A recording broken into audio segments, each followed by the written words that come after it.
J for joker. क्या होता है? जोकर यानी जोकर। अब सबको F से याद हो, FGHIJ।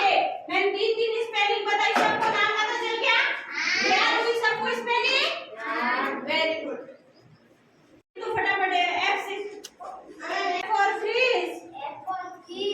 Very good. नीचे बैठो, आप खड़े हो जाओ, खड़े हो बेटा। G for, हाँ वेरी गुड। G for खड़ा हो बताओ। G for go, G for goat. Very good. नीचे बैठो, नीलू खड़ा हो। H for very good. खड़ा हो बोल, खड़ा होके बोल बेटा। H